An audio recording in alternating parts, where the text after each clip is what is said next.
Is trans participation in sports as big of a problem as people are making it out to be? People are not ready for an openly trans athlete to be competing on the world stage. Is there a good solution that centers both trans inclusion and fairness in women's competition? It's never just about transness. Often this conversation is being had from a privileged Western perspective. We have to kind of dismantle the system of like sport culture and kind of start from scratch. That's kind of hard. Yeah. I don't want to do that. You're concerned about trans kids in sports. Where is your gun reform? What's going on, everybody? Welcome back to the Queer Collective podcast. I'm your host, Carbon. I'm Emily. And I'm Tyra. And welcome to the show. And this episode is sponsored by Vizzy Hard Seltzer and Field, but we'll get to that later. Oh, these are fantastic. I know it's your sponsor, but like, if you're still recording. I'm glad. We're nice. Today we're going to dive into the disturbing rise of transvestigation, a conspiracy-fueled practice targeting women athletes and the ongoing battle over fairness in women's sports. Are we fighting for equality or are we reinforcing exclusion? In today's episode, we'll be covering the moral panic around trans participation in sports, misinformation, transvestigations, what policies we're advocating for, and so much more. Stay with us. And today we are so thrilled to welcome back a friend of the pod and one of our listeners' fave, Tyra Blizzard. Being both a professional athlete and gender and sexuality nerd, we thought that Tyra would be the perfect guest for today's topic. For those who are unfamiliar, Tyra is a passionate content creator, author, and community builder. On top of that, they're also a professional basketball player. Ball is life. Tyra is the author of a prompt-based gender and sexuality journal to help people unlearn societal expectations and navigate comp het. Thank you, Tyra, for joining us on the show. Thanks for having me. I'm so excited to be back. For anybody that doesn't know, the recent transvestigating news that has come up through like Twitter, there's a boxer by the name of Iman Khalif that has gone under like social scrutiny and investigation of like their gender and their sex even. All of that was based on just a tweet that J.K. Rowling put out. I think we have a lot of really good information and research that Emily has done, so I would love for you to take us through Set the stage, set the tone. Okay. So first of all, for those who don't know, transvestigating does not refer to a bunch of trans people in a van solving mysteries. I wish it did. Honestly, that would be a good sketch. That's a good one. That'd be good. I kind of want to do that. Okay. So it actually refers to conspiracy-driven activity where individuals, often online, claim to investigate and accuse celebrities, public figures, or even ordinary people of secretly being transgender, which is like so moral panic. You're trans. Based on what? I don't know. I just feel it. Yeah. So these claims are usually based on pseudoscientific analysis and just like your physical traits, body proportions, or physical features, and like often ignore legitimate medical or scientific understanding. This phenomenon is part of a larger trend of misinformation and transphobia that's targeting individuals based on their like appearances and just perpetuating harmful stereotypes. The first section that we really want to jump into in this transvestigating journey is public perception and misinformation that is currently out there. So is trans participation in sports actually as big of a problem as people are making it out to be? Simply put, no. When we're talking about trans participation in sports, it's really trans women's participation in sports. Like that's really the topic of the conversation. Trans men aren't really at the forefront, and I'm sure we'll get into that a little bit later. Okay, I'm going to go on like a teensy bit of a tangent just to kind of set the stage for this conversation, because I feel like it's important for people who may not have a lot of like sport background to understand like the history of sports and sport culture. If we're talking about the Olympic Games just as the greatest, most prestigious international sporting event in the world. It was founded by this French aristocrat named Pierre de Coubertin. He was a self-proclaimed fanatical colonialist. He believed the white race to be superior and also believed that women shouldn't participate in public sporting events, and that is exactly kind of what he created in the foundation of the Olympic Games. He also founded the International Olympic Committee. And yeah, his whole vibe was that men and men only were to participate in sports, and the reward that men would get for participating in sports would be the gentle applause of women. Like that's legit, like a direct quote from him. So gentle though, because women. Gentle, exactly. Yeah. Dainty. Yeah, demure. That's I think why sports are considered like as this inherently masculine activity. Also, usually the people participating in those sports were white, cis, hetero men. And anyone outside of that wasn't really allowed. By 1924, there was only like 100-ish women competing at the Olympic Games, primarily in like swimming, diving, and tennis. And then it wasn't until 1968 that women were allowed to run in track events longer than 200 meters because women are just too dainty and their little hearts just can't take longer than 200 meters. And that's like recent. Like 1968 is not like a long time ago. Yeah. So yeah, once you fall outside of those categories of like cis white hetero men, participation of women, Black people, queer people. I mean, queer people have always participated, but openly queer people, like that's relatively recent. So I think going back to the question of is this really an issue?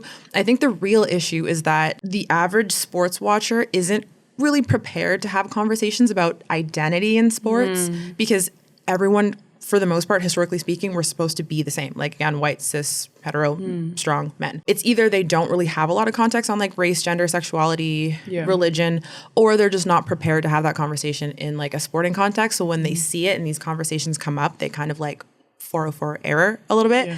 And with transness also, like it's not possible to have this conversation without applying some kind of intersectional framework. Like it's always also going to be about misogyny. And then you have to mix in race and racism and classism and capitalism. Like it's all kind of in a nice little gift basket of like a laundry list of things. Just in terms of like the scope of the problem, because it's very interesting to me that transvestigating and transness was like pretty much dominating the conversations around like Paris 2024. But an interesting thing is there was actually 0 trans athletes who were competing post-transition, for example, in this Olympic Games. And that's out of 11,000 athletes.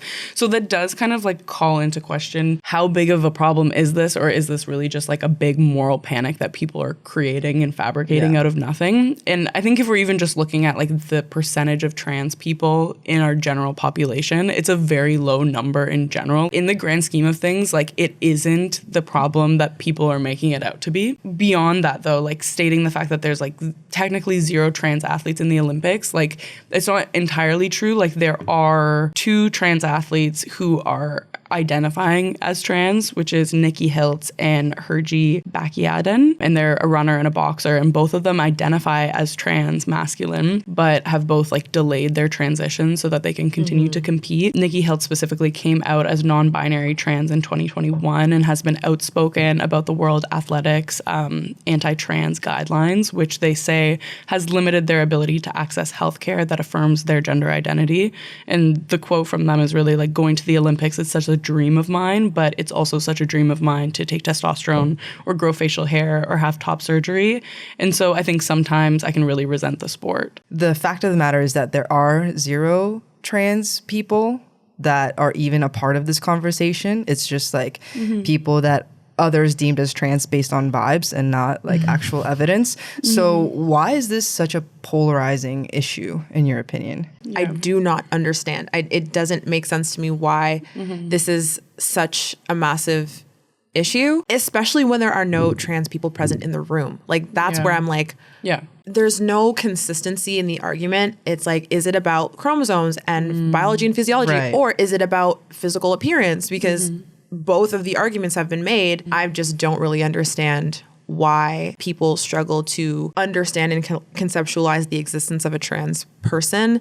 I think it just kind of contradicts what we are taught when we are born. I think it gets passed down from generation and we're taught like, okay, there's girls and there's boys. Girls do this, boys do that. And that's pretty much it. There's no in between. You can't change that.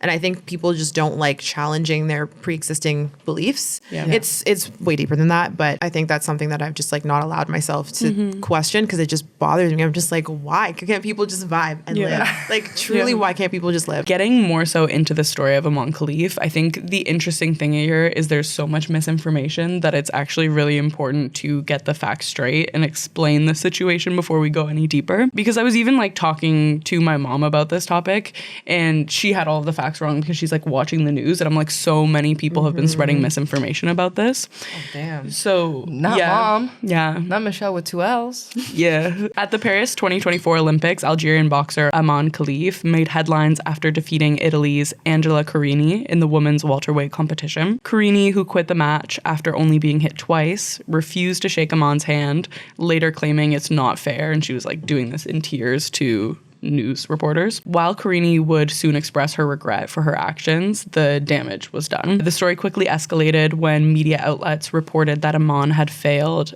gender test administered by the IBA, which is the International Boxing Association, and this organization is going to be important to the story. And notable figures such as J.K. Rowling, Elon Musk, Logan Paul, and Donald Trump, like my dream blunt rotation, really. They all engaged in spreading misinformation and rage bait surrounding the story, making outrageous claims and like shifting claims, including everything from her being trans to her being intersex, like you said. The problem is none of these claims are substantiated or true.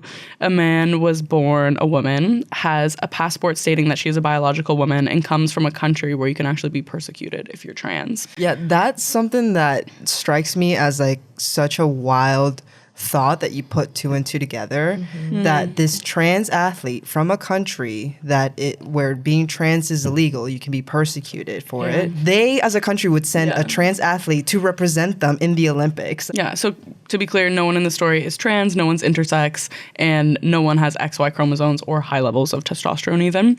But to provide some context, Iman has a long history of competing in this sport without ever having her gender questioned. So in 2020, she competed in the Tokyo Olympics, where she lost in the quarterfinals. And I think like conveniently here and like importantly to note is that when she was losing, she was never accused of being a man. This is only ever happening to women athletes who are winning. In 2022, Iman reached the IBA, again, the International Boxing Association World Championship finals without her gender being questioned again. But then in 2023, she was suspiciously disqualified from the finals for allegedly failing their administered gender test for having XY chromosomes, although no methodology or details of this test has ever been made public. So, you may be wondering, if she failed the gender test by the IBA, how is this misinformation? An abbreviated organization that sounds so legitimate, right? That's what everyone's wondering. So the answer is Russian corruption. Iman's team claimed she was the victim of a conspiracy. So notably, her disqualification came just days after defeating Russian boxer Azalia Amneva, which restored Azalia's undefeated title. Oh. The white women, man, they always win. Notice how, like, anytime that somebody is accused of being trans, it's always somebody of color. Is that true? Mostly. You're like, I don't know, in my head it is. I mean, white women get caught in the crossfires for sure, but more often than not, it's women of color. Yeah. So the IBA, which administered the test, is led by Umar Kremlev, who is a controversial figure with ties to the Russian state, who has long faced accusations of corruption. He made Gazprom, which is a Russian state-owned gas company, the sole financial sponsor of the IBA, which led to the Olympics officially and permanently cutting ties with them in 2023 over corruption concerns. Just 2023? Yeah. That's last year. I know, exactly. That they're acting in the interests of the Russian state and Russian athletes. Because ties were cut, the gender test they ran on Iman meant nothing to the IOC, and that's why like it was never addressed. It didn't matter. And on top of that, when reporters have reached out to the IBA, they haven't been able to produce any actual evidence to support their claims, and Iman has since launched a lawsuit against all of the public figures who engaged in spreading this unfounded misinformation about her. I want to see the receipts. This like so-called gender test. Yeah, there's no receipts, probably, clearly. If they had proof, they would have already given proof. Yep. That brings me to the next question. Why do you think that people are so obsessed with transvestigating women athletes in particular? Yeah, well, again, women weren't really participating in sports until somewhat recently.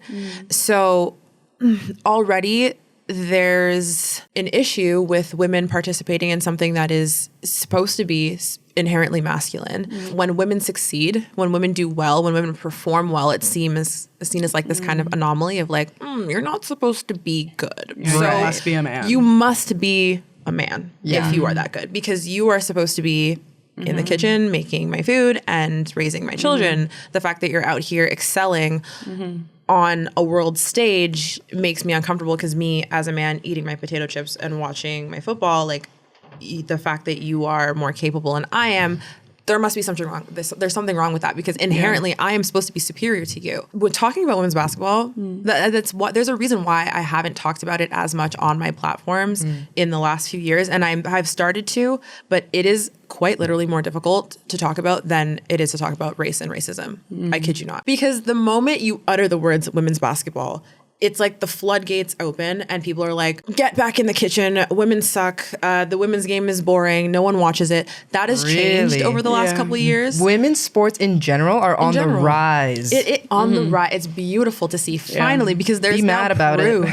There's proof, especially with the explosion of like Caitlin Clark, Angel Reese, and with social media as well, with the clips of them going viral. So people are like having no choice but to see like, oh, whoa, what is this? Like the women's game looks entertaining. But prior to that, people were like, well, they're not dunking, so they must not be doing anything. Right. Also, again, like it's relatively recent that professional women's basketball was even a thing. Like the WNBA was founded in 1997, the year I was born. Damn. So my mom was a fantastic basketball player. She's in the University of Ottawa Hall of Fame. She had me in 97 because she stopped playing basketball because she's like, well, where am I going to go now? Like there was nowhere else for her to really go to play at that highest level. Like sure, she could maybe go overseas or something. But my dad was like trying to make the CFL. So like that was the thing. And they're just like, okay, let's just, I guess, have kids. And she went on to coach, phenomenal coach. She actually just recently was the Canadian national team head coach for the under-17 team, the women's side,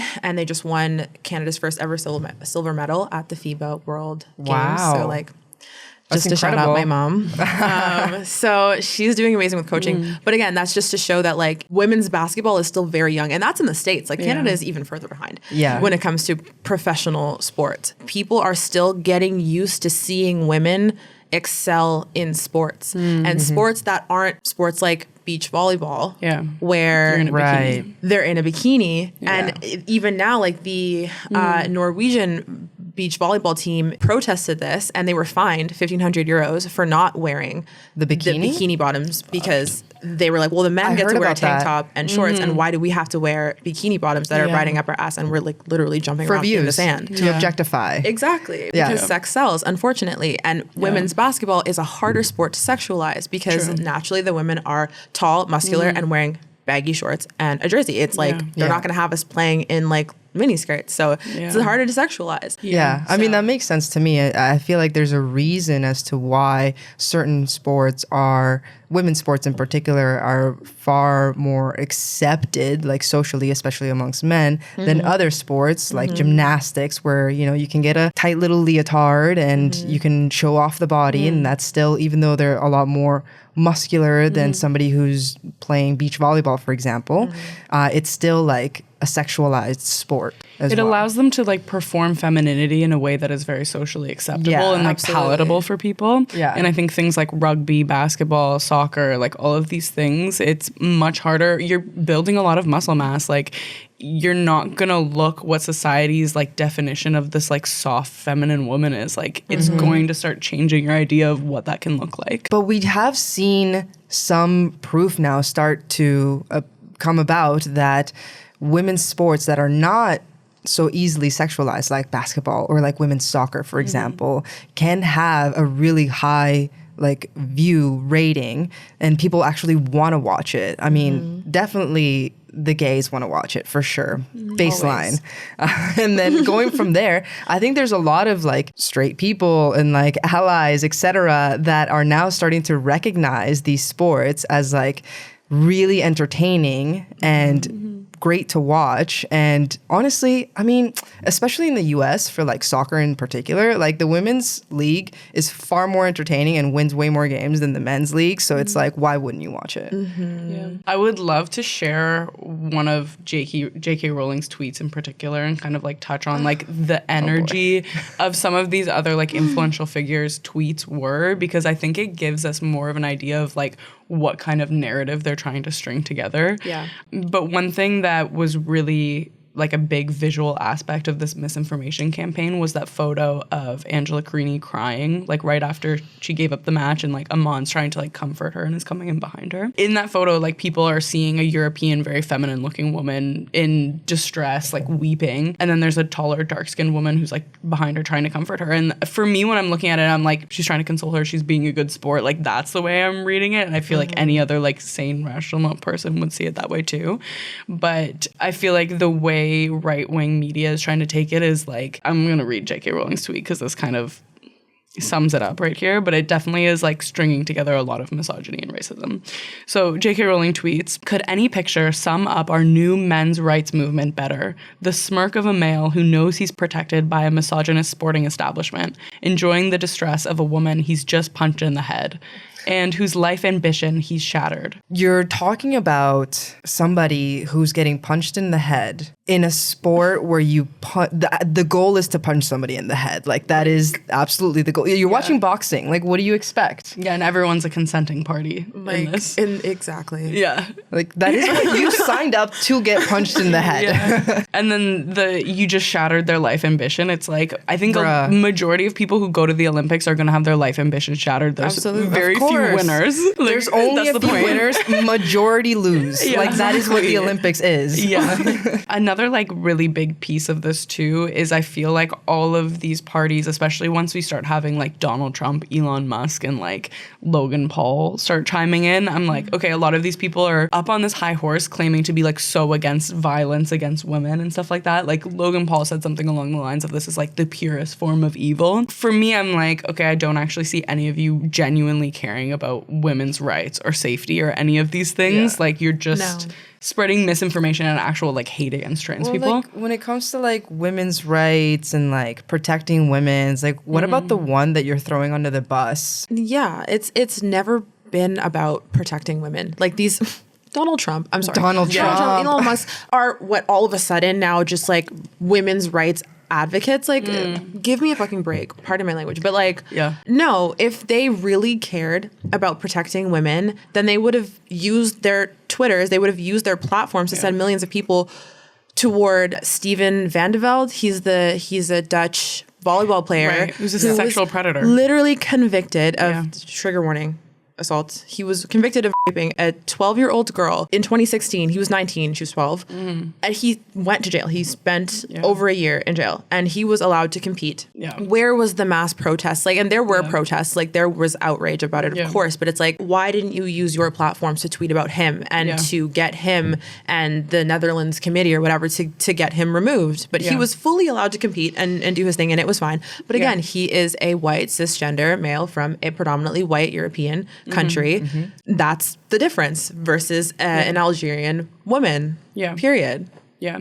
And I think like speaking to your point about a lot of people not being ready to see athletic looking women in general and just like not ready to see successful women as well and like women be better than you as well. It's such a fragile man ego. If I can like theorize here, I kind of feel like it's a bit about like wanting to shrink women in their progress. Absolutely. And it's like kind of giving like the incel vibe a little bit, in my opinion. I think it's like this fear of like being replaced and like not having a place in society anymore, which is like a lot of like the incel rhetoric is like wanting to like push things back to like traditional mentalities and like a woman's place and like having to fit these typical norms, I guess. And I feel like heavily critiquing our appearances to the point where you feel like you do have to perform this level of gender, otherwise like you are going to be scrutinized on the internet by all of these figures, which is a scary thing. Like they are basically bullying people into performing femininity. Well, and you already see that happening in certain sports. Like if you look at gymnastics, they're all wearing makeup. If you look at synchronized swimming, which is like where you would expect the makeup to come off, they're all wearing it and it's staying on and I don't know how. Like that's I got onto synchronized swimming TikTok, a wild place. The thing that they have to put on their hair, that's like, honestly, just look that up. I'm going to leave that there. I'm not going to explain it anymore because that's not the topic. But look up the synchronized swimming hair. Anyway, I think it's also tied into Ozempic. Stay with me. What? Stay with me. And like this move towards like thinness as well. Over the past few years, it's been like a huge like body positivity movement, like celebrating the body that you're in. And a lot of women, I think, like throughout this process have become really successful. If you think about it, having to like starve yourself does not allow you to like succeed and progress in this world. Oh no. And brain fog. And just having to like think about like performing femininity, like it takes a lot of work to dress a certain way, to put on your makeup, to like maintain a certain weight, a certain physique and figure. Like all of this takes so much energy. And I think that like the Ozempic kind of thing of like policing women's bodies again is like, it's just showing the overall like social place that we're in right now. That's my conspiracy theory, is that like I kind of feel like it's this broader movement to try to police women's bodies because we're like getting too successful and too good at shit. I mean, in general, I think that we can agree that there's this big push towards like policing women's bodies, towards policing what they can and can't do, how much success that they can have. Yeah, I don't even really think it's a conspiracy theory. I mean, like that's always been the case. Yeah, I feel like you're spot on. Yeah. I think initially it was packaged as, oh, well, we just want you to be healthy. And if you're overweight, then you're not healthy. And if you're skinny and thin or whatever, then you are. And elite athletes are showing that, okay, we're actually all extremely healthy of varying body types. So it's not about health anymore. And now they're like, okay, well, no, but you still have to like look not thin, but petite enough to still be kind of overpowered by a man. And a lot of these athletes just don't look like that straight up because they're Olympic fucking athletes. They can fuck you up. They can fuck you up for real. So it's just like, I mean, even myself, I mean, I'm not saying that I'm like massively jacked, but like that's always been an issue that I've faced growing up in high school. I think I mentioned this in the last segment as well. I can attest, Tyra's pretty massively jacked. Just saying. In a good way. But no, it was honestly something that I was very insecure about for a very long time because the guys in high school would call me manly. And I was me being black on top of it did not help my case because black women are inherently viewed as masculine, and women of color across the board, you know, have that experience as well, depending on who you're talking to. So that has been something I've struggled with, and I had to like find it within myself to just be at peace with it and to find the love and be like, you know what? No, this is beautiful. This is also sexy. Like for the longest time, I was just like, I just don't feel like I look sexy because I'm just like looking too muscular in the shirt because that's something that I was taught. And I had never really seen anyone like in movies and in media who were muscular and fit put up as this like sex symbol. It's always like the small, petite, dainty little women who are like the ones that are the most desirable. Having this standard of like a woman being soft and dainty and gentle in order to be desirable is really just like the way to boost the man's ego of like, I'm the strong one, I'm the provider, I'm the one that's in charge, I'm the one that leads the household. It gives them all this power to make decisions, to like be physically stronger and keep women from taking positions of leadership or positions of just like physical strength. We're talking about misogyny here, and I think the interesting thing is like J.K. Rowling describes herself as this like fierce feminist figure as well, which that's kind of one thing I want to flag too, is like the difference between TERF feminism, which is trans exclusionary radical feminism, versus like actual feminism.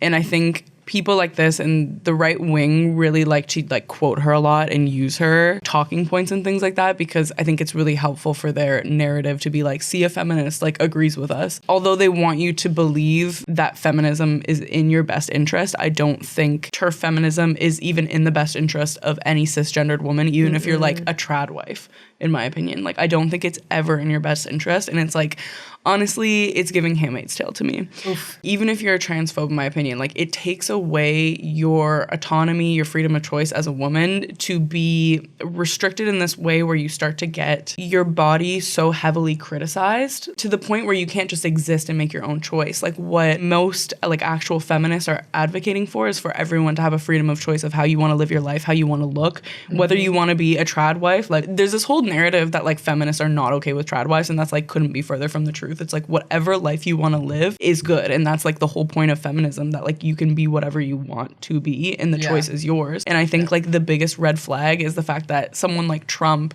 is like supporting her claims and like adding on to them, because he's someone who is trying to take away the reproductive rights of women. And you think that like he's going to support anything about feminism or violence against women is like so mind-boggling to me. For me as a feminist, it's like if you want to live a traditional life where you are that dainty, gentle person, that damsel in distress that needs saving, then by all means do it. Like, I don't care. Like, it doesn't affect me whatsoever. And I think that that's the big difference between feminism and then like TERFs, which is they want to still have control and police other people and tell them what to do. Whereas like as feminists, we're just like, just live your life. If you want to be a TERF, aren't you supposed to be including at least all cis women? Iman Khalif, for example, is legitimately a cis woman who is excluded from this conversation because of how the vibes that she gives off and how she looks and her being like 5'10" and being muscular and slightly darker skinned, and now all of a sudden she's not supported by the TERFs. Like, make it make sense. Like, it's really just based on, do you fit into this small little category of women who are deemed acceptable enough to be able to receive our support? So it's like, it's not even like you support all cis women. It's just a small percentage of them who fit into the white femininity kind of vibes. I feel like it also presents like a new and unique way, new and unique opportunity to be racist as well. It's like I thought you were gonna like pitch a new product. The latest and greatest in racism. We can't blatantly be racist anymore, but we can point out traits, qualities, genetic abilities of people who are of color that would make it more difficult for them to be accepted in society. If you take a look at every sprinter that wins a gold medal, none of them are white. But we can't be racist anymore, so we can't say that the white person deserves the gold medal. However, if we hide it under this disguise of like they're actually a trans athlete, then we can be racist. No problem.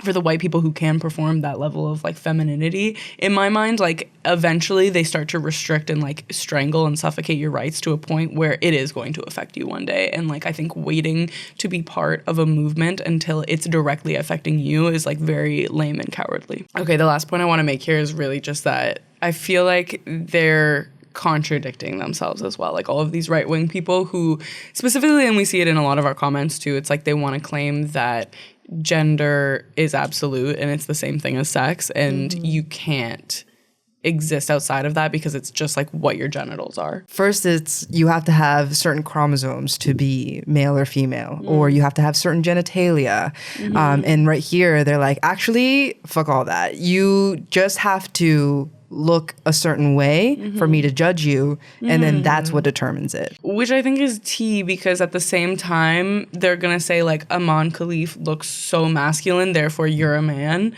But then they're also going to turn around and be like, if you're a trans man, you're always going to be a woman. There's no consistency whatsoever. The next piece that we want to talk about is really like around the actual sport policies. So this is getting into the meat and potatoes and kind of the hard part around this conversation of like, what do you actually do? But before we get into that, this podcast is proudly sponsored by Vizzy Hard Seltzer. And with Vizzy's vibrant flavors, you can now follow your own vibe.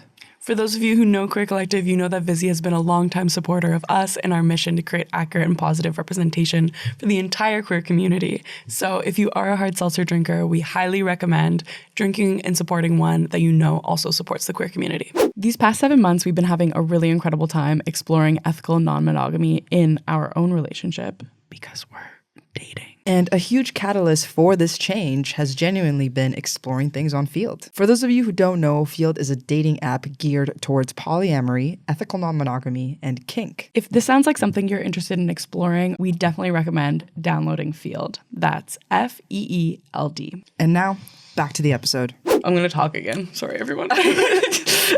I just wanted to share like what the current sports policies are, so to like get everyone up to speed on this conversation. But for the most part right now, transgender women who transitioned after puberty aren't allowed to compete in major sports on a college level, and that's across the USA. But in terms of like the International Olympic Committee, they established a flexible framework for transgender participation in the 2024 Paris Olympics, which leaves eligibility criteria up to to individual sports and governing bodies. But I will say is like I read through a lot of them and they're kind of all just like the same. It's like if you transitioned after puberty, like you can't compete, basically is what it is. But I think like the IOC tried to make this like inclusive framework, so it sounds very like, no, we're doing better, but it's like in reality there's nothing actually holding people accountable. Yeah, you can't compete if you're post-puberty, but if you're pre-puberty transition, then it's totally fine. But also we're going to make it super difficult for that to even be a thing. Possible, In fact, so you can never win, and like your participation is like never really actually welcomed. But this framework, I don't even know if I should read it. It's all just kind of bullshit. It's not like it did anything. But it's like the first one is inclusion and non-discrimination. So sports should allow participation regardless of gender identity while also ensuring fair competition. And then number 2 was no presumption of advantage. There should be no assumption that transgender athletes have an unfair advantage without scientific evidence, which I'm like, like I'm like a lot of this I agree with. But like where's the results? The next one is individualized approaches. So sports bodies are expected to consider the nature of their sport when setting policies, and I'm like I guess that could make a difference. Then the last one is health and privacy. So respect for athletes' privacy and health is paramount with an emphasis on bodily autonomy. That's not the thing. That's never been a thing in the Olympics. Does not exist at all. That's privacy. Even if your gender is in question, there's been so many breaches of privacy in the Olympics that have been documented, that have been reported on, that people have gone to jail for.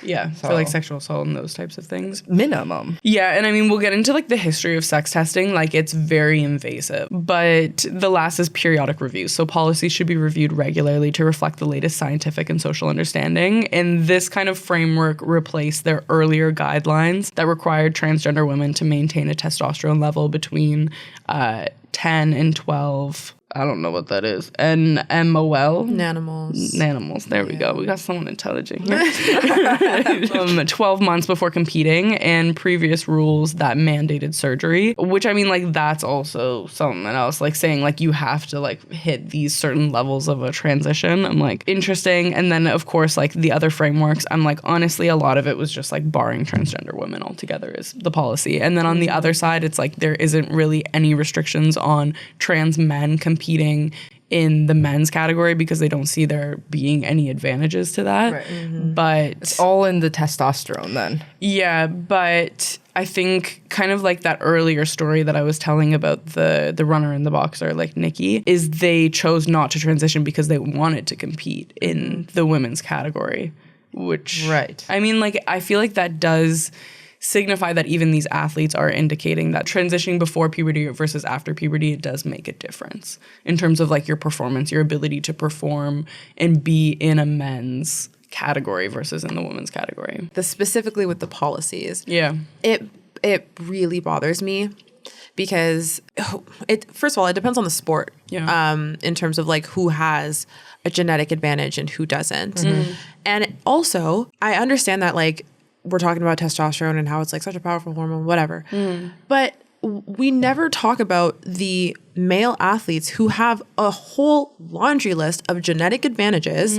Let me just fucking break it down because please. Michael Phelps, prime example. Most decorated Olympian of all time. Absolutely deserves it. He's fantastic. He's obviously worked hard. It's not just because he has genetic advantages, but let me just list them.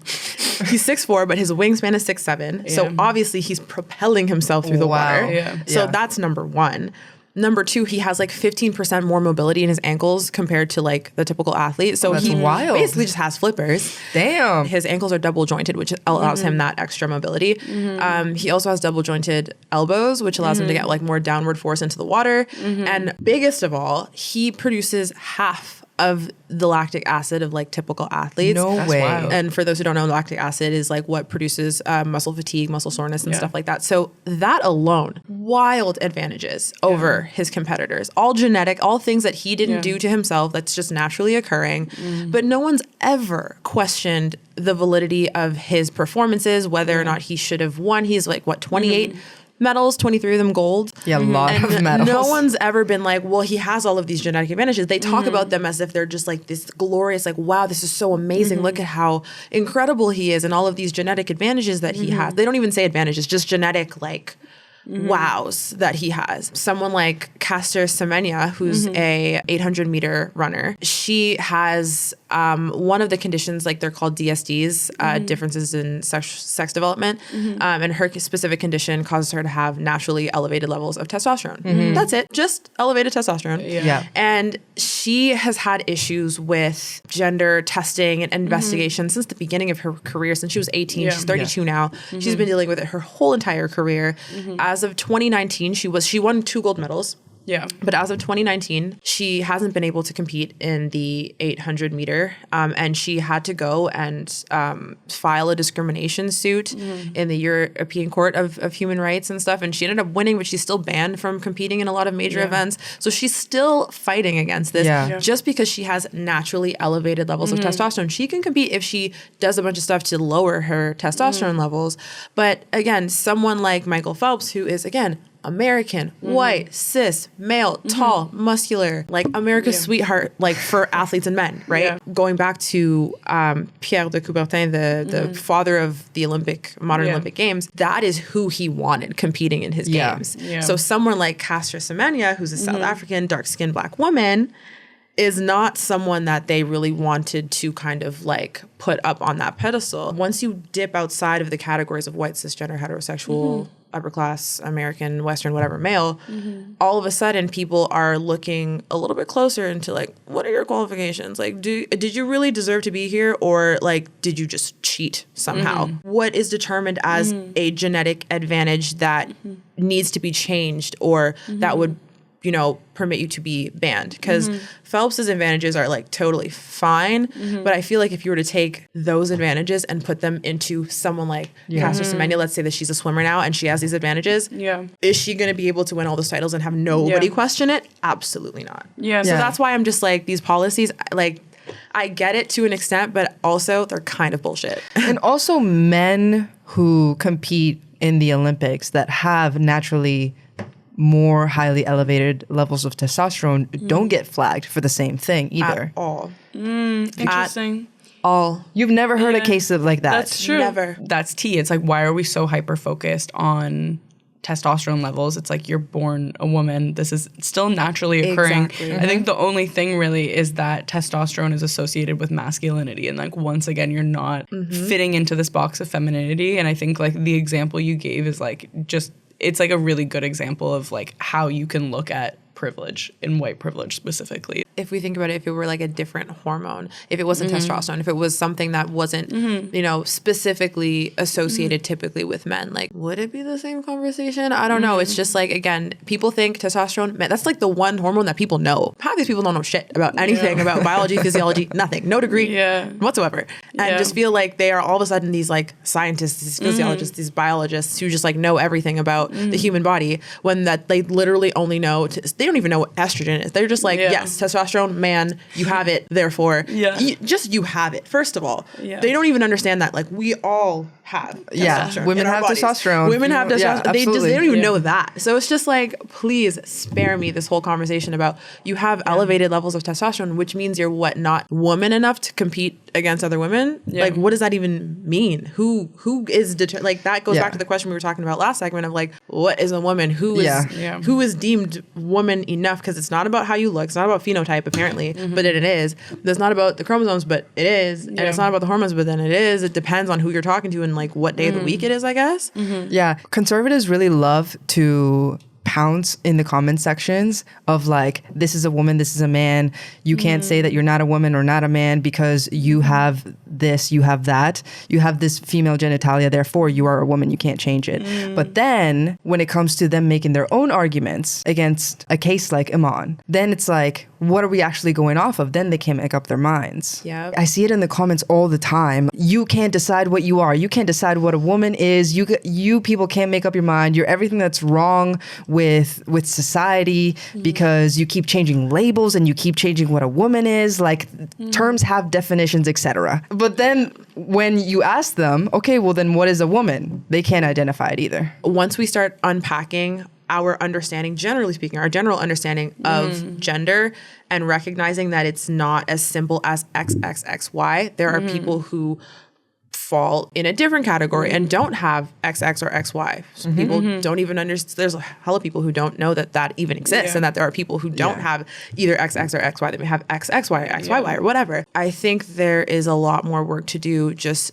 as a general society to educate people or, I don't know, help people unlearn what they've learned about gender. I think, for example, if right now the Olympic Committee were to just all of a sudden be like, yes, let's make this completely progressive and inclusive, where are the safety measures? Because clearly, as we saw, people are not ready for an openly trans athlete to be competing on the world stage. Because it didn't even happen, and everybody absolutely lost their shit. And it's so dangerous for Iman. Like, she, again, going back to her country, like, imagine how dangerous that is. And it's like, you don't even have to be trans to experience trans-based violence. And that's exactly what's happened. And I feel like in terms of like competitive advantages, they exist everywhere in all different shapes and forms all of the time. And like you said, it does depend on the sport. Somebody who has a really large wingspan like Michael Phelps probably won't be very good at something like Olympic weightlifting or powerlifting or something like that. You know, like if you're shorter, that can help you in certain sports. If you're taller, it can help you in certain sports. It really does depend, and everybody has a genetic advantage in some way for something. There's absolutely no way for it to be complete fairness. Some people are just going to be better at things. And that's kind of how it is. The fairness and competition thing is the loudest argument against this. The IOC kind of is doing what you're saying, like saying it's up to each individual sport. So would you say, like, do you think they're doing the best that they can at the moment? No. What else do you think, like, they should be doing? Oh my gosh. I don't, where do we begin? I think it is so much deeper than just adjusting the policies, because again, you have to protect your athletes.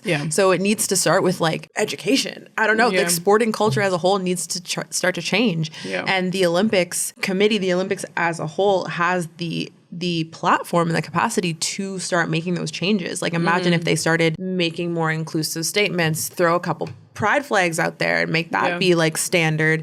Like, those small things would cause like shockwaves across the world.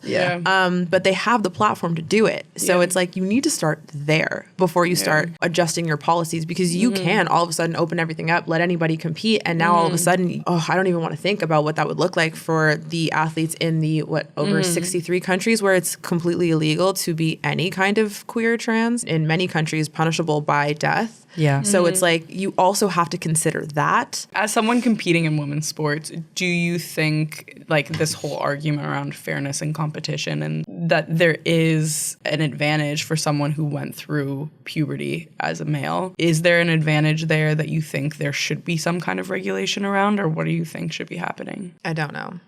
I don't have an answer. It depends. Again, depends on the person, depends on the sport. Example, again, if we're going to talk about basketball, let's say that there is someone who was born female, transitioned post-puberty, and wants to play basketball at the university level, for example, but she's 5'2".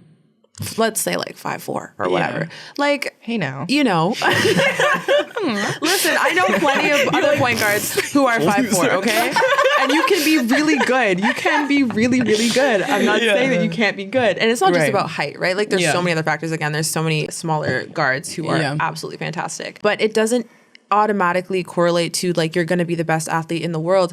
And what bothers me about this conversation, even with the question, is that it doesn't consider the actual logistical realities of what it is to be trans. First of all, you have to go through some kind of personal transition to even realize, okay, I'm trans. What does this mean for me? What does this mean for my family? Is my family going to be okay with this? Like, you have to deal with that. And then if you choose, you can go through a social transition, and you can tell your friends, hey, this is who I am. If you want to change your name, you can tell people this is my name. These are the pronouns that I want to use. Then if you want to, you can go through a physical transition, and you can change your aesthetic and stuff. And then as you become more, you know, outwardly showing that you are trans, I guess, now you're opening yourself up to public perception. And that can be so dangerous. So you're dealing with all that. And then if you want to go and medically transition, no one talks about how that is hard on your body. Like, it's not like you pop like a shot of testosterone, now all of a sudden you're just like the best athlete in the world. Like, that's not how it works. Yeah. You still have to train at an elite level, and you have to also maintain and be like, I can't speak for it because I don't have this experience, but I'm pretty sure you have to be very strict with like your hormones, and like you have to make sure you're taking them properly. You also have to adjust your diet entirely. You have to change your whole life around. So you're dealing with your issue with identities and having people accept you, and then also wanting to compete in elite sports. It's a lot. With what time? Like, as an elite athlete, I can tell you that's why I didn't come out for so long, because I didn't even have time to start questioning who I am as a person outside of like my training. So to do those things at the same time and still be a good athlete on top of that, I think that's fucking fantastic. And I don't see a lot of people doing it because it's so hard to do. Yeah. So we're talking about like, oh yeah, if we just like allow trans athletes to start competing, is there going to be this massive influx of trans athletes who are just going to come and start taking women's jobs? No. I think this idea that actual cisgendered men who are not trans are going to make this transition in order to be successful in women's sports is like such a delusional argument, because it really does not acknowledge the fact at all of how hard it actually is to transition. Exactly. But I mean, if that is people's worries, I mean, I think there is ways to check if someone is actually trans. Like, if you're just like checking in on someone's life, have you socially transitioned? Are there different ways that you are transitioning? I mean, like, we were having a conversation with Mocha Dawkins about like being in a men's prison as a trans woman, and like she's done a lot of things to get trans women a lot of rights here in Canada in prisons. And then there are child sexual predators who will take advantage of those and claim that they are trans women. But there isn't any checks and balances in place there where they are actually making sure that you've transitioned in your life. That's what also doesn't make sense to me. Yeah. Is people think that there's just bored men out here who are just like, I want to go win a medal. Right. But I have to accept that I'm not good enough to win it against other men. So that's like an ego hit right there. But like, I'm not good enough, so I'm going to go disguise myself as a woman and live my life as a trans woman and go compete. But again, one of the most marginalized people in society. I'm going to go choose to do that. Like, if we take this example that they're giving and put it into practice. Okay, so you want to live your life and pretend to be a trans woman, but you're like presenting yourself as such. And then you somehow slither your way into passing all of these different like policies or whatever, and you make it through to like an international competition or even just like a regional competition, and you win. Now you have, obviously, as we saw with Iman Khalif, you're gonna have like the entire weight of the world attacking you, and you could end up straight up losing your life because you decided to pretend to be a trans person, and now you get to live your life and see what it is like to live your life as a trans person, and it is not rainbows and sunshine and peaches and gold medals. And gold medals. Like, that's not what it is. Like, I don't understand. I think people like they talk about trans people, but they don't like, it's very surface level. They never consider like, what is the day-to-day reality actually but look they're like? Transphobes. Obviously, they're not thinking about that. They're not thinking. They're villainizing them. We've seen what it's like for people to get stripped of their medals and of access to compete further just for suspicion of something that might not be true, let alone if somebody were to, for the funsies of it, compete as a trans person and then win a medal, and then what? You transitioning and then going through all of the training and then trying to make it on like your country's team is already like, I don't think that would happen, first of all. But even if it did, then to get past that, and like you said, living your life now as like a gold medal winner, gold medalist of the Olympics as a trans athlete, would be the end of it, because of all the scrutiny that you would receive, because of all the threats that you would receive, because of probably the medal that you would be stripped of, because of like any denial in the future to compete that would probably happen as well. You're not worried about it. You know what I'm saying? And like, that's the tea. Like, people who are actually educated on this, who are competing in women's sports, are not worried about this problem. It's people like children's author J.K. Rowling, who probably, I don't know if she ever played a sport in her life, are deeply concerned for you. Thank you for bringing that up, because not once have I ever thought like, oh my God, there's going to be a bunch of trans women steal my job, and they're going to be dunking on me. Like, I've never had that thought ever in my life. Like, ridiculous. Do you hear anyone else talking about it? Like, is anyone genuinely Literally worried about never. this? You know, I do feel like it also minimizes women's sports of like any man, regardless of their skill, can just have more testosterone and dunk on any woman out there. No problem. And they're also going to go through all of these trials and tribulations and they're still going to be better than you. You know what I mean?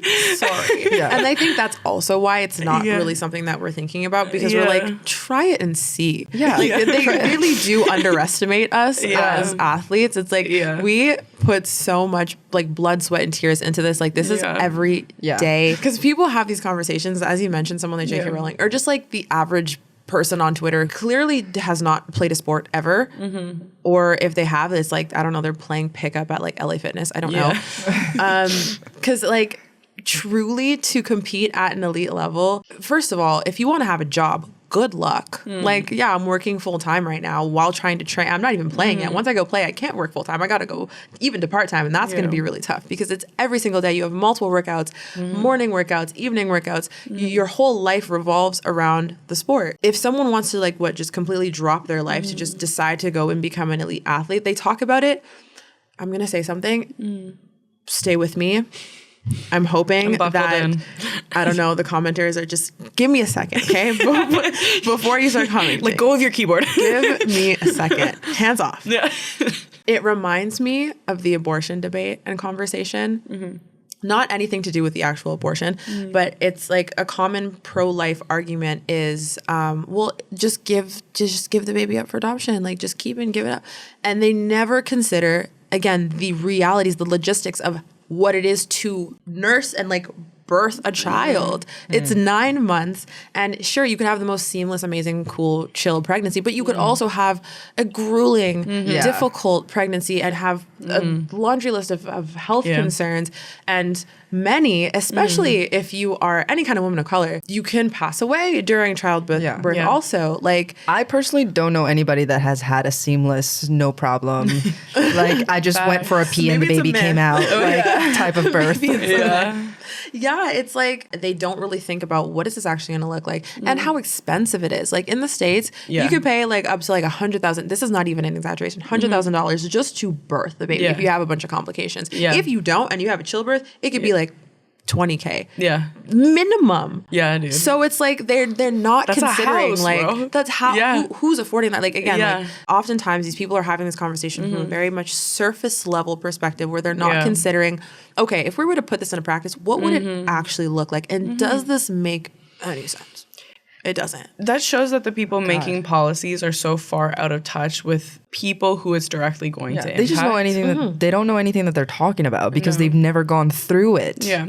It's the same with sex workers as well. It's like it's these white male politicians who are making all of these rules and saying, I know what's best for this group of people. When it's like, in reality, your laws are actually killing a lot of people and ruining a lot of people's lives. Is there a good solution that centers both trans inclusion and fairness in women's competition? It has to go beyond just like talking about anatomy, physiology, biology. Like it's never just about transness. It's never just about trans identities. Like it inherently encompasses misogyny and race and racism and religion and classism and capitalism, individualism. Like all of those things are baked into this conversation. So it's kind of tough to be like, okay, what are the solutions to like this trans inclusion and sport thing? And it's like, ooh, we got to peel the layers back and we have to start from like the white supremacy aspect of it. Like we have to start at the tip of the iceberg and then work our way down. We have to kind of dismantle the system of like sport culture and kind of start from scratch and build it back up and start humanizing athletes and seeing them as actual human beings and people rather than just athletes and there's nothing else behind that. Like that's the biggest issue. I think it is a bit of a mess. I mean, what's been created is this very binary system that assumes that it's just like male and female and that's it. Yeah. You know what I'm saying? It's like not even taking into consideration any like variations in testosterone levels and like intersex people and all of these things. Or chromosomes. Like this system didn't take any of this into account. So now all of these people are kind of scrambling, figuring out how do we make all of these variations fit into this very rigid binary that we've created, and it's like, it might not fit. The thing is that nobody has an answer because an answer wouldn't fit in the current structure, in the current system. You really would have to, like you said, strip everything back and start fresh, which is not something that anybody's willing to do. I mean, that goes with like all of the faults within capitalism, that goes all of the faults within patriarchy, that goes all of the faults within classism, etc. Like everything that is a problem, you would have to strip back all of it and start from scratch. And like, that's kind of hard. Yeah. I don't want to do that. Yeah, they don't want to do it at all. And like you said, like it does take a lot of like unlearning for people and relearning. And I think the complicated thing with that the position that the IOC is probably in is that they are made up of like almost every single nation across the world. And a lot of them homophobic, a lot of them transphobic, a lot of them misogynistic. You know what I'm saying? So it's like we are also operating from a lens of like Western culture. A lot of these other countries, I mean, are much further back. Yeah, I'm happy you brought this up. Often this conversation is being had from a privileged Western perspective of like, oh, there's just trans people everywhere all the time who are just like trying to infiltrate women's sports. Yeah. Is that even a possibility for a lot of people around the world? Again, like there's 63 countries right now where it's LGBTQ people and activities, whatever that means. Queer activities are like actually criminalized. Yeah. I think it might be hard for people to really conceptualize what that means if you've never experienced it. Yeah. So I lived in Morocco for 5 months during my first professional contract. And I'm not at all saying that I know what it's like to be a queer person in Morocco, because clearly I do not. But I had a little taste of what it was like to just be there and experience it for the 5 months that I was there. And for context, Morocco's like right beside Algeria for people who don't know. So very similar laws. I've never told this story like publicly before. Oh my goodness. My first like 3 days there, I was with my teammate. My teammate was American. And I was with one of our Moroccan teammates. And we went for like just a walk around the town. We were in Meknes, for anyone who knows where that is. My teammate was taking pictures of people and things. And I was like, hey, maybe we shouldn't be taking pictures of people without their consent. Like, we're in a foreign country and also just like not cool. Yeah. But she was like, no, like I'm interested in photography. Like, it's fine. And I was like, hey, that makes it fine. My personal interest. Yeah. Okay, I guess. All right then. I was like, I didn't know her well enough to be like, no. I was just like, okay. Yeah. So we were just about to leave. It was like 5 p.m. I was so hungry. I was so excited. We were finally gonna leave. Yeah. And she looks over to this like group of guys, takes a picture, and I guess one of them saw and like ran up and snatched her phone out of her hand. And then he didn't run away with it. That's the thing. He could have. Yeah. So I was like, okay, this isn't a phone jacking. This is about the picture. So they're arguing back and forth now in Arabic, and my teammate is like trying to interject because she is the only one who speaks Arabic. Yeah. And we're just there like, what the hell? So now she's arguing back and forth with this guy, and eventually they get the phone back. She gets the phone back and is just like, we want you to delete the picture. So, because I guess by Moroccan standards, this group of guys were like visibly queer, apparently. And the gag is, we were both queer too, both of us. But like, I knew it was not legal to be queer over there. So I didn't have my little pride pin like I usually do. Like, I just hit that. She gets her phone back, but she's pissed. So she like flips his hat off, and that like just sends him off, and he punches her. So he throws a punch. Again, I was like, girl, this is not the US. Yeah. Like, you can't expect that he's not going to hit you. So he punches her. Also, and just like not just respecting and deleting the photo is like yeah. I don't think at that point she understood that it was about the photo, because like it hadn't yet been communicated to her in English. And now this group of guys attacks her. There's like 7 or 8 of them. So it's like 7 or 8 on one. Oof. And I'm just standing there with the shopping bags, with my little dress, like watching this unfold. And I was just like, I don't know what to do. Like, I don't fight. Like, I don't know you. I'm not going to jump into this. Like, what do I do? I was like, I told you not to. I was like, oh, you kind of instigated this. But anyway, I was just like, oh my goodness. So she's just on the ground. She's getting like literally jumped, dragged by her hair, everything. It was like kind of horrific. It lasted maybe like 5-6 minutes, I would say. Oh, that's a long time. It was a pretty long time. So, because we're trying to get all of these guys off of her. And during that time, I guess there was like a bat signal that was like emitted, and all of the shop owners we had visited, they were super friendly, and they heard what had happened. This is a small area, and they all came rushing to help us, which I thought was really sweet. And apparently one of them said that someone was pulling up with a pocket knife, like maybe like 30 seconds before. So if it hadn't stopped, it would have gotten worse. She had this massive bite mark on her arm. She had to go get a tetanus shot. And I saw her like 2 years ago at New York Pride, and she still has the scar. Crazy. Oh, wow. So then we spent the whole traumatic. night like at the police station, and they had like this whole manhunt out for these people because like it was an American citizen that was like assaulted or whatever. So now she wants to press charges. The next day we go to the courthouse to like go and like, I think it was 2 days later or whatever. No, it was the next day. Did they end up deleting the photo in all of this chaos, or they just beat the shit out of her? I don't even know. Yeah. I don't even know. So yeah, ended up going to press charges, and the mom of one of the people who ended up getting caught, because there was this manhunt throughout the whole city to find these people. He was completely like got beat up in prison because again, he's visibly queer. Apparently, he may have been trans. I'm not exactly sure. But the parents were just like, please don't like press charges against our son. Like he won't make it. Like he will probably die in prison. So that was my first week in Morocco. Holy shit. And, That's insane. And that was like right around the time where I was just kind of coming out. So I was just like, going back in the closet for a little bit because I'm like, clearly I cannot just like be like this. And this was just over a picture. This was just in fear of a picture of them floating around the internet somewhere where maybe their parents or, you know, extended family could see them out in the streets looking however they were looking. For people who are just like, oh yeah, Iman Khalif, definitely a trans person or a man or whatever. It's just like, put it into practice. What would that actually look like as someone who is from Algeria? And how unsafe that information just the rumor alone is just like so unsafe. So that's why I'm sharing that story, because I'm just like, listen, y'all, like this is real shit. This is people's lives. That goes back to show you not just like white privilege, and like rich privilege, but also Western privilege. Absolutely. Like you're somebody who's rich, white, and comfortable, who doesn't know anything about somebody else's life and how it could actually put them in real danger to the point where something like that in your story could happen to them or worse. You're not understanding like the gravity of the situation for somebody who doesn't live in your privilege. So these policies are obviously affecting elite level athletes, but it's also coming down to youth sports as well. Since 2020, several U.S. states have passed laws or introduced bills that bar transgender athletes, particularly trans girls, from participating in sports that align with their gender identity. Some of the most notable examples include Idaho, Florida, Texas, and Tennessee, which all have brought forward some variation of a bill that bans transgender girls from participating in female sports at the age of K to 12 and college levels. The law mandates that athletes must compete based on the sex listed on their birth certificate,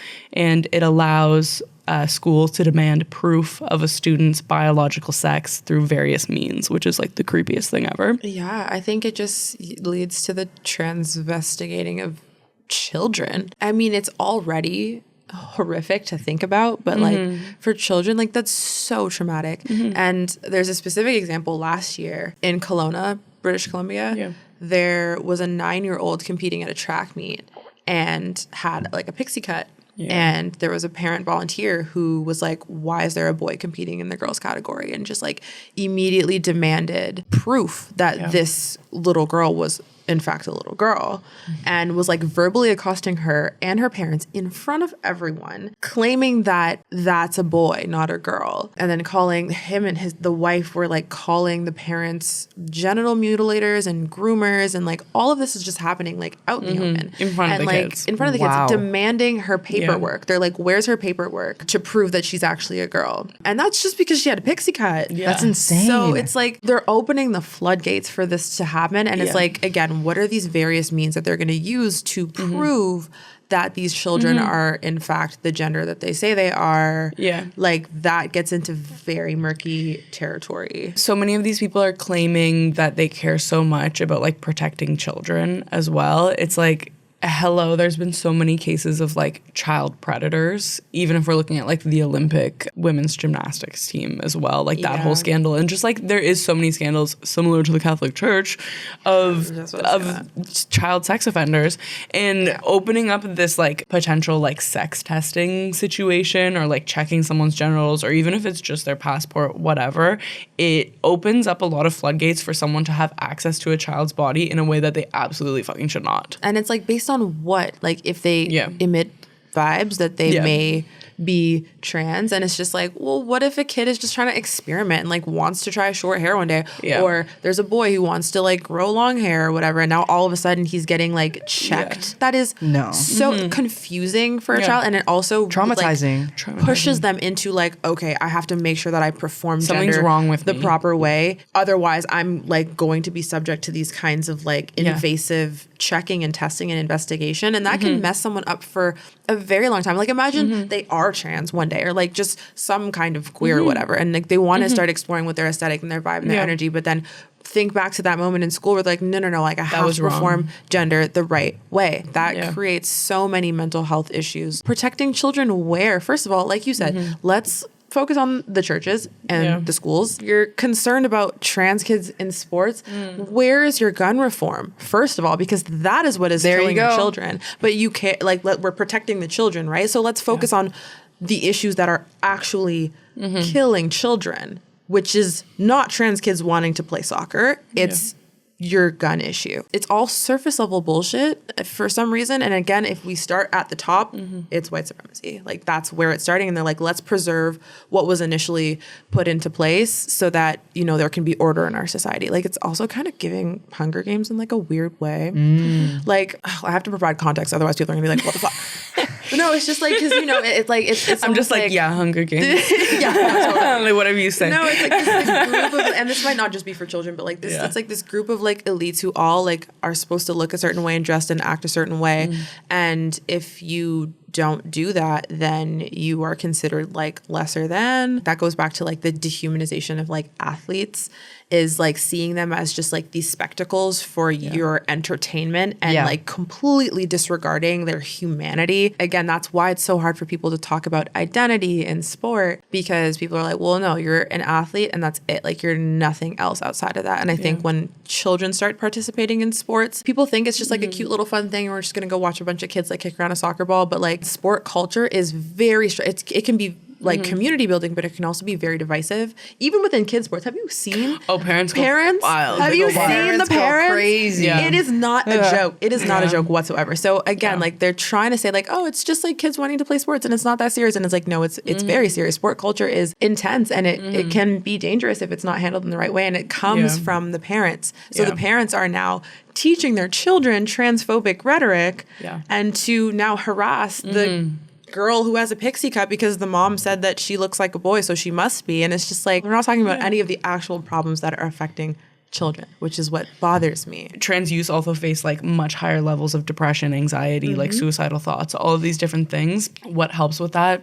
Exercise, community. Absolutely. And saying that you're going to, I don't know, implement these different like sex tests or scrutinize people, have crazy moms running after you. It's like that kind of would make the parent of a trans kid be like, okay, you're just not going to participate in that. Like you're going to have to exclude yourself from this, which I mean, that's very isolating socially. You don't get to like engage in these fun things that are also like can also provide opportunities for like scholarships and all of these different things. It's like it takes away opportunities, which I think is just like fundamentally unfair.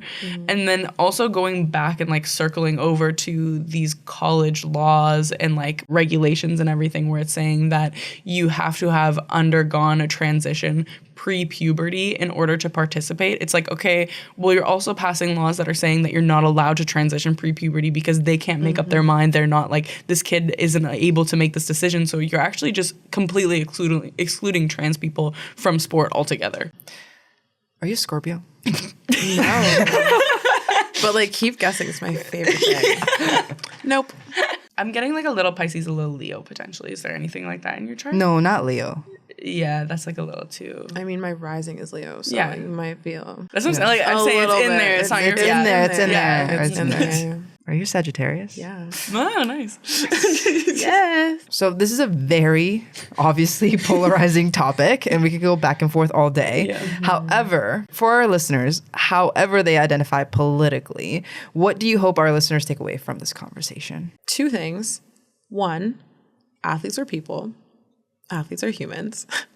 I can't believe I have to say that. Maybe think twice before like rage tweeting an athlete who had like a bad game. Like they're not a 2K character, like they're actual real people. Yeah. Not NPC. No, they're not NPCs. They're like actually people. 2, take this conversation and like share it with someone you know. Like continue this conversation. Like don't just listen to this podcast and then have it be it. Allow someone to challenge you. Like even if you talk to someone who has like a different belief, have a conversation back and forth and be open to other people's perspectives. Because I think, again, this is such a layered conversation. It's a multifaceted conversation. It's not just about transness. Someone can listen to this podcast and go on like a whole journey of self-discovery of like, oh my gosh, like I actually need to start with my understanding of what even is white supremacy. How does that, relate to me? How does that relate to sport? And then work your way down. Like there's so much that you can get from this conversation. Trans people are valid. If you don't understand their existence and your brain like 404 errors whenever you like encounter a trans person,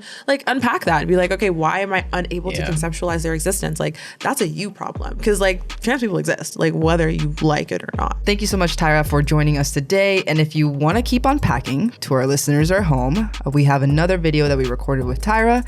It's called Are You Straight or Is It Compulsory Heterosexuality? Make sure to leave a like and subscribe. And if you are listening on your favorite podcast app and you dig the podcast, make sure to leave us a 5-star review because it really helps a lot. That's everything that we got. And until next time, peace.